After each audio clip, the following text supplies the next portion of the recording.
Welcome to the Happiness Matters podcast with me, your coach, Julia Seal, where we explore the puzzle of whole-being happiness as professional women in our midlife, how to coach ourselves and live into the best version of ourselves, resilient, creative, and thriving, no matter what.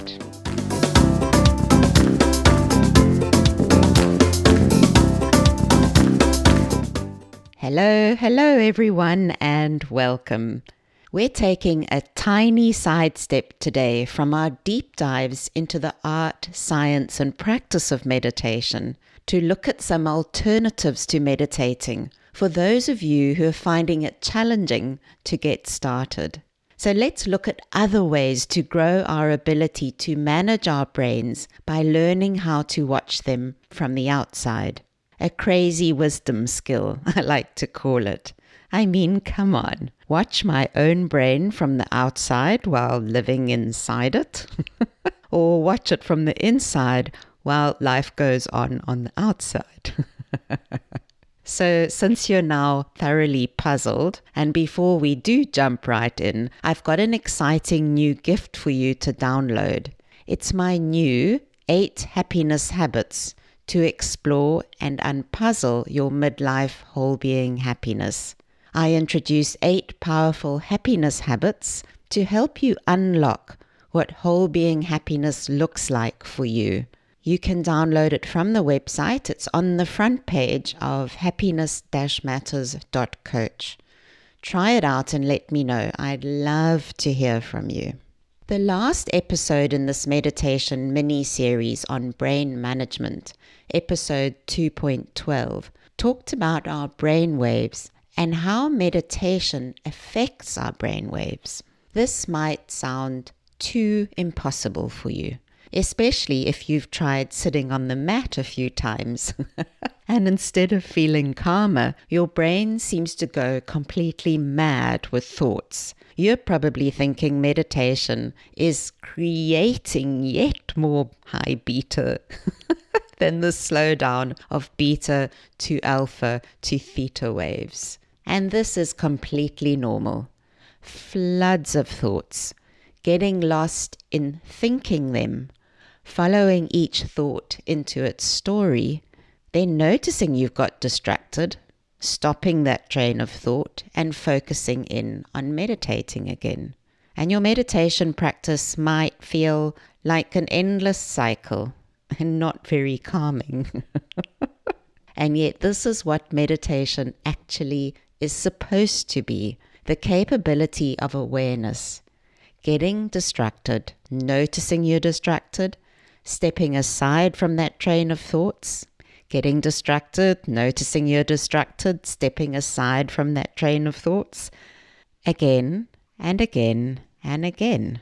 And honestly, even though I began meditating 15 years ago, every day I am still practicing the skill of presence and awareness, getting distracted, noticing I'm distracted, stepping off the train of thought, returning to presence over and over and over. And it might seem as if I've made no real progress at all.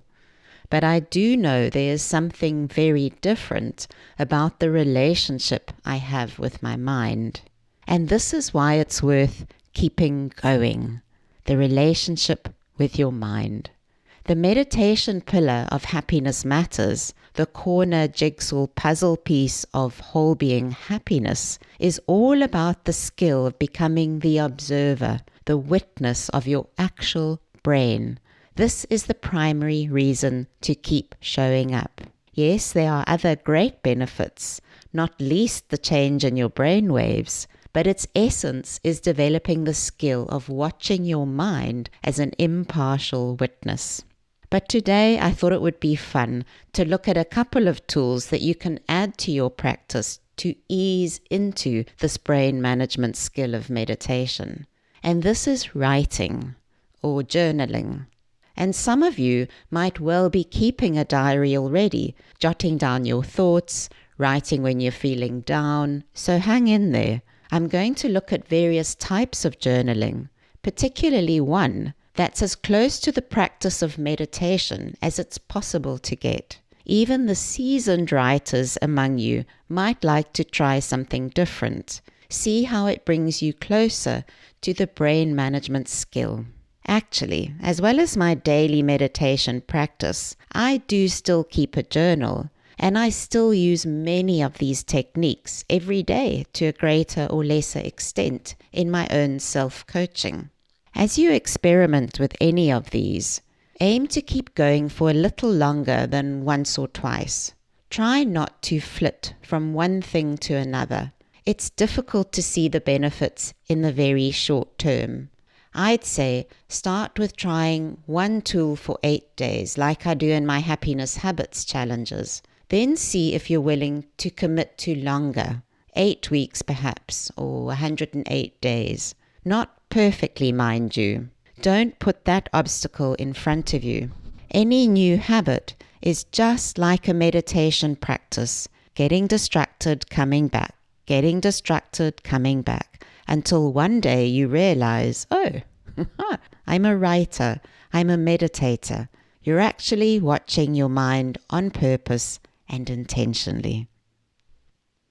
Journaling is an age-old activity and so simple, yet its benefits on top of this brain management skill of observing and witnessing are enormous. There is a lot of research that tells us journaling has significant mental and physical health benefits, improving our overall quality of life.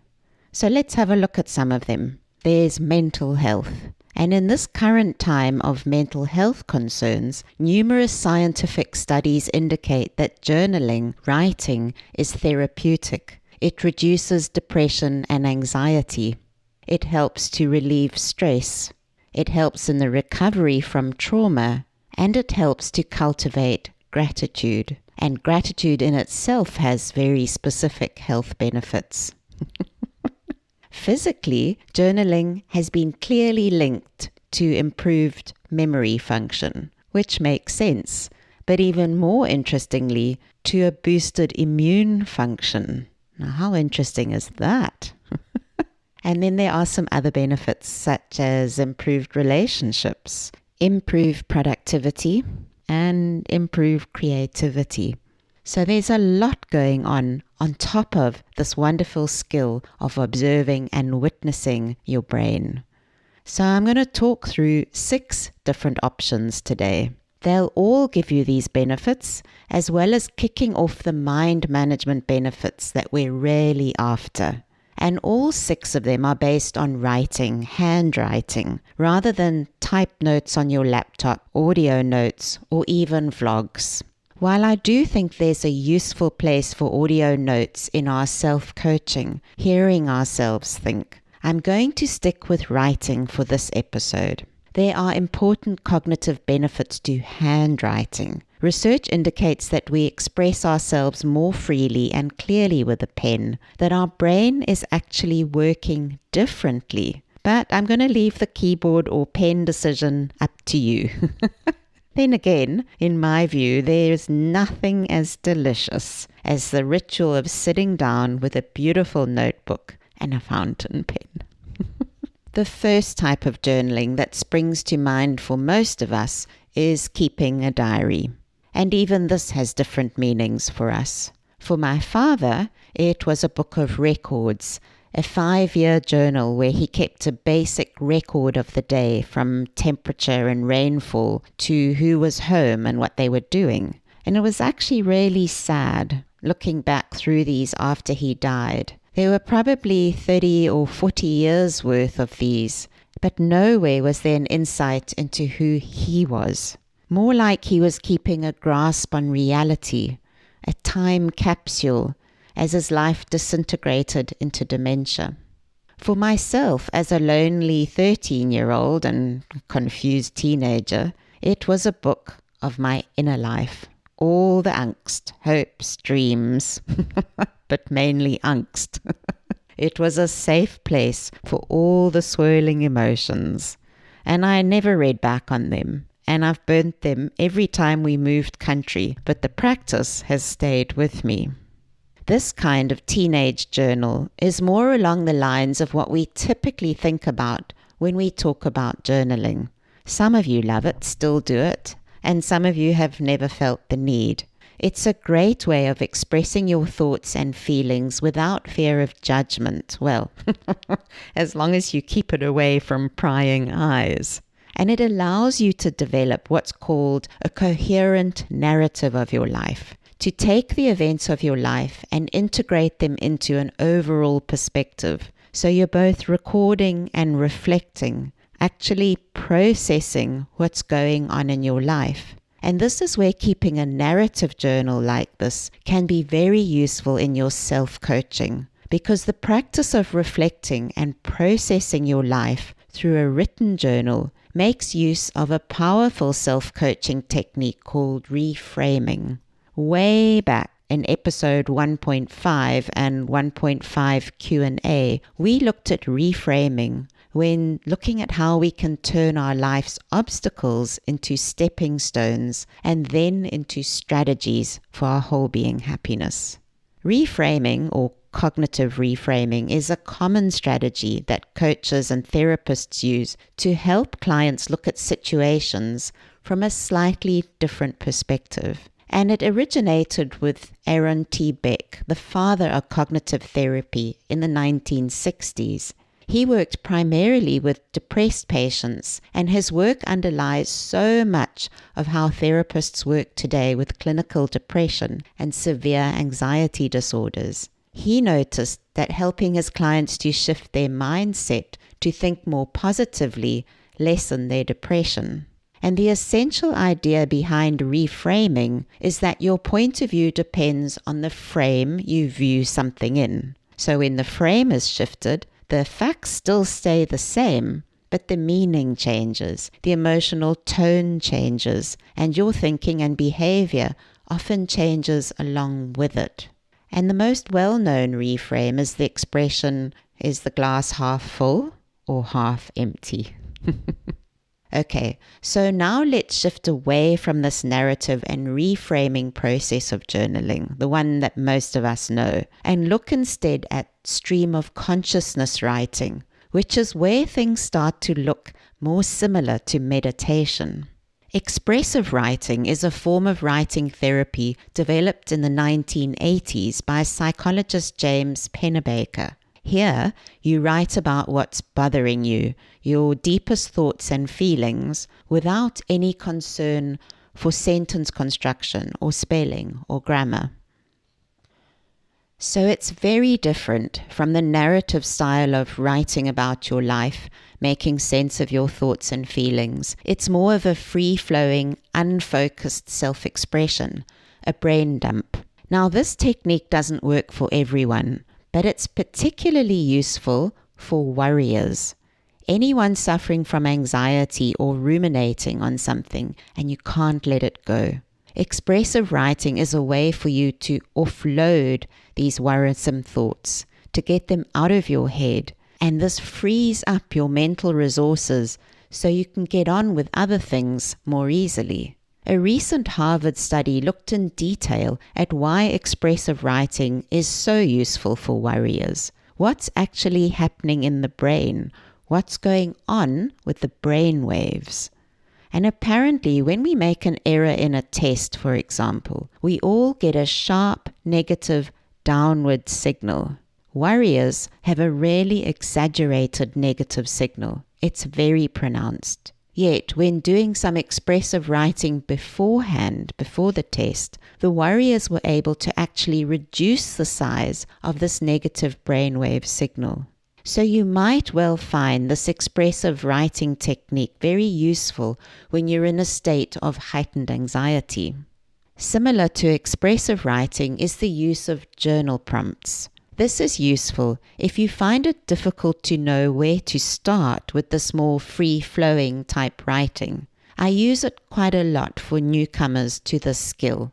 For myself, I actually use one prompt almost every day, the same prompt. It was given to me by my own coach about 2 years ago now, and is a way of training my brain to search for the good in the day. So my powerful question, my journal prompt is, how can I see what's going right today? And I might not journal or free write on it every single day, but I do write it down in my journal every day to remind my brain to keep looking at my life from a slightly different stance to its default. You might like to try this prompt out. Or how about some others like, what's possible today? What do I love most about myself? What makes me feel powerful? How do I ask for support when I need it? What am I telling myself that's holding me back? I post one of these prompts every week into my group, so join me there on Facebook. Look for me at Happiness-Matters.coach or search for it all one word, Happiness-Matters.coach. And from there you can join my private Midlife Happiness group.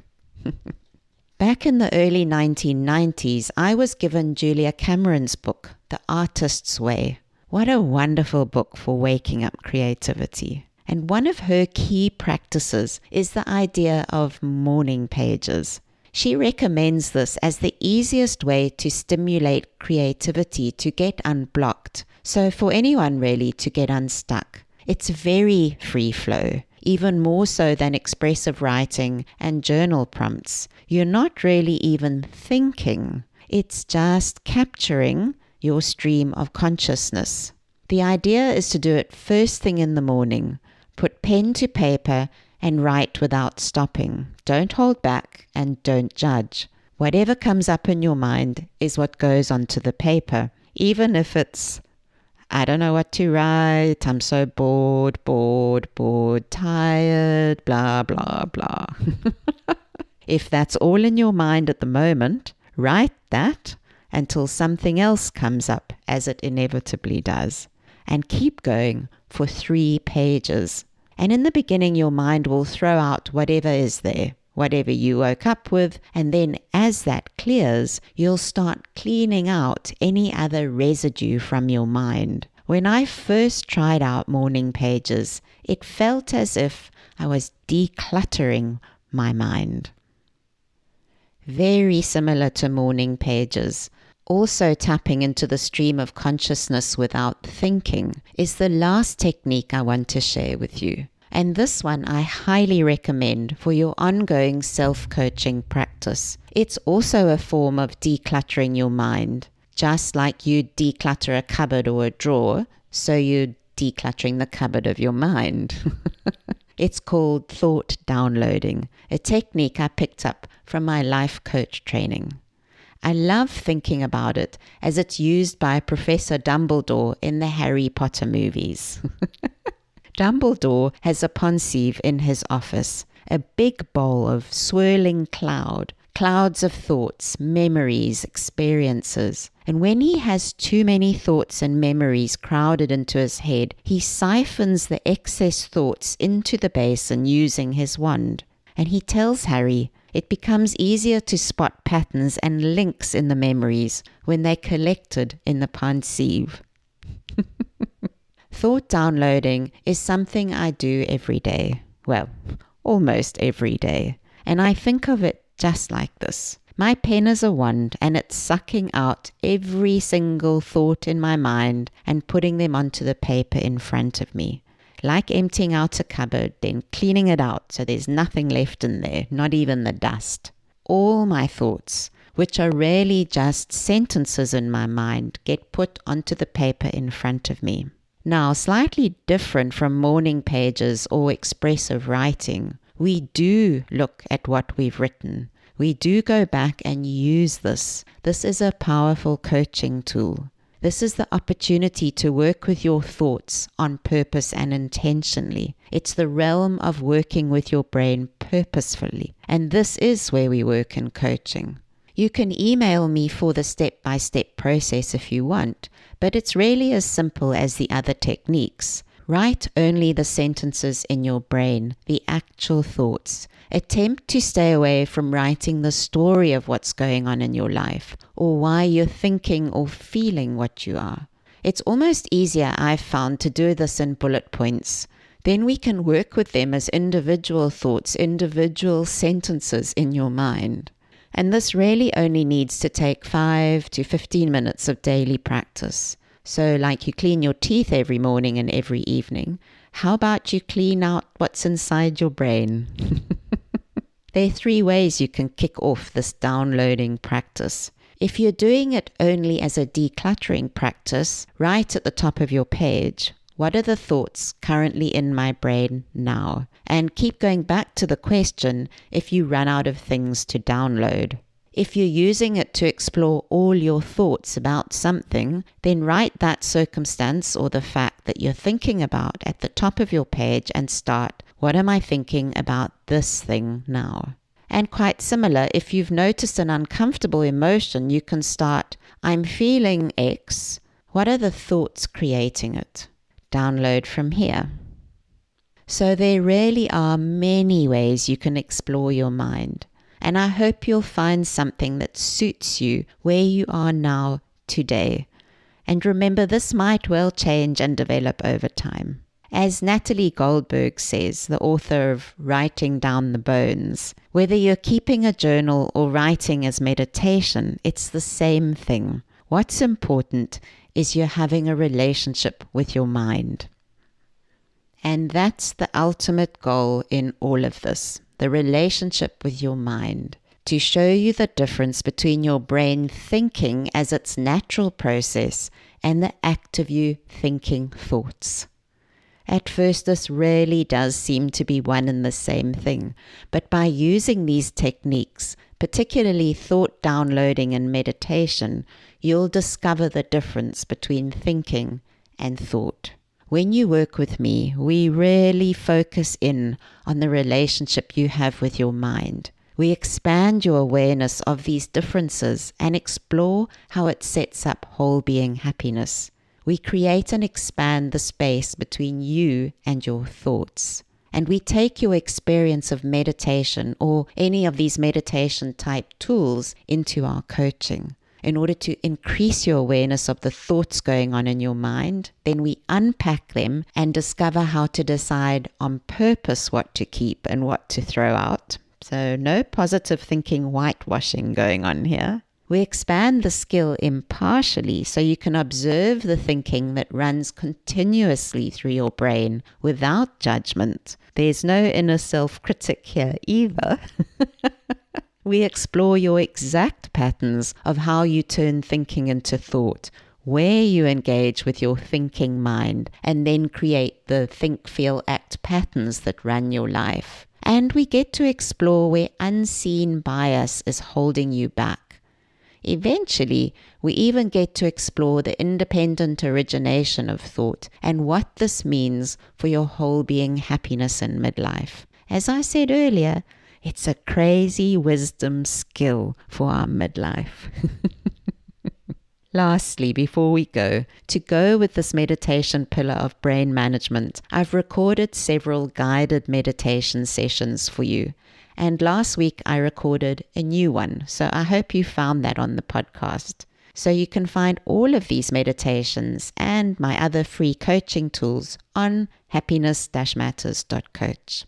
So if meditation does feel a bit too far out for you, or it's proving to be too difficult, try any of these journaling techniques to explore your brain from the inside. Next in the meditation mini-series, I'm going to look at the now very popular practice of mindfulness, what it's really all about, and how to harness it for your midlife happiness. May you be happy. May you be free.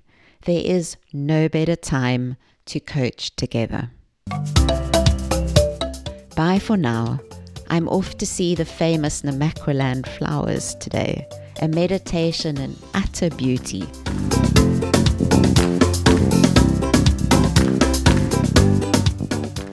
Thank you for joining us on this Happiness Matters podcast, coaching your whole-being happiness in midlife.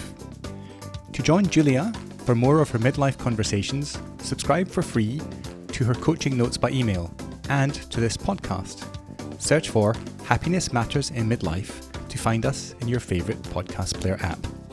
Once you're subscribed, both of these will be delivered to your device automatically. To find all of this, click the subscribe menu of our website, Happiness-Matters.coach. That's Happiness-Matters.coach. And thanks again for listening.